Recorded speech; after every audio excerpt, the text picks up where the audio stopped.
Danny, it's a sellout crowd tonight. Yeah, Jeremy, no surprise, the Big Bash is becoming huge. It averages about 1 million TV viewers, and we're seeing thousands of young fans and families pouring through, decked out in lime green and magenta. We've got quite a bit of rain here before. It seems to have passed, and I know the rest of Sydney had a bit of a downpour, but a local derby is the perfect way to kick off the competition tonight. Danny, there's a deep rivalry between these two sides, isn't there? Absolutely, Jez. The Thunder come in as the defending champions, while the Sixers finished last season on the bottom of the table. But for many years, it was the other way around. The Thunder were the perennial cellar dwellers and the Sixers were the competition pace setters. For the Sixers tonight, they'll be without 5 key players who are on national duty, including Mitchell Starc. Daniela Intili is at the Sydney Football Stadium. Danny, what's the atmosphere like there?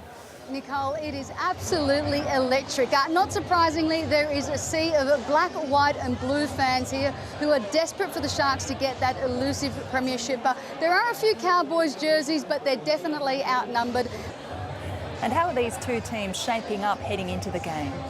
Well, in news just in for the Cowboys, Kalen Ponga will replace Kane Lynette. That's an injury setback for the Cowboys. Lynette succumbed to that hamstring injury. The Cowboys, of course, are coming off that brutal extra time win against the Broncos last week in the heat. There's definitely a lot of pressure. They're looking to become the first team since 1993 to win back-to-back premierships, but the Cowboys coach Paul Green says all the pressure will be on Cronulla. They haven't won since they've been incepted in 49 years, despite playing in 6 prelims and a Super League grand final. And even the Sharks coach Shane Flanagan says there's no excuse for his side. They're well rested, and skipper Paul Gallen returns to the fold. Daniela Intili reporting. Sarah Coit was living her dream. The talented all-rounder has won World Cups with the Southern Stars and the Ashes, but her success on the field was in stark contrast to the struggles in her private life. It's weird because you think you're like in a good place to talk about it, then you go down memory lane.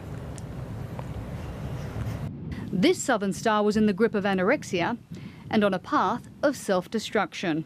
I'm not proud of it, but I was pretty much drunk every night trying to deal with it. Coit's story isn't unique. Adelaide United soccer player Adriana Jones spent all her teenage years fighting anorexia. At one stage, her weight plummeted to just 37 kilograms.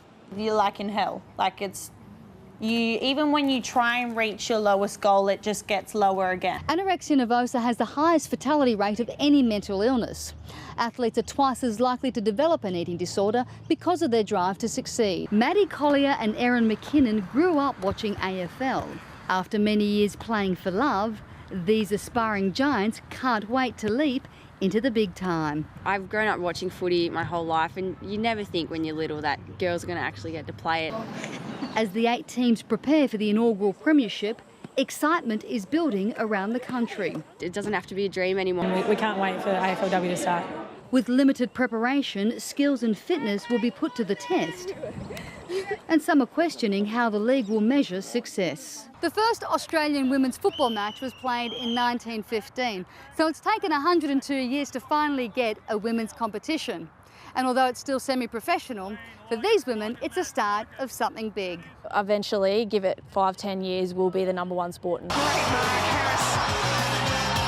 Aussie girls going places? Yeah, I'd like to see that.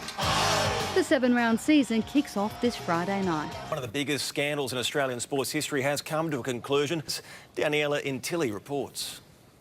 The guilty bombshell sent shockwaves throughout the Essendon Football Club, their fans and the nation.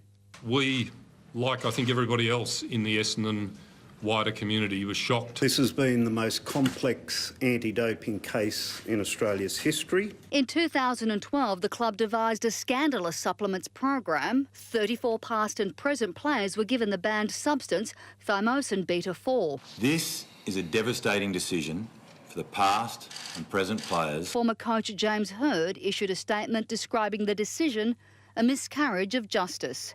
Daniela Intili, 10 Eyewitness News.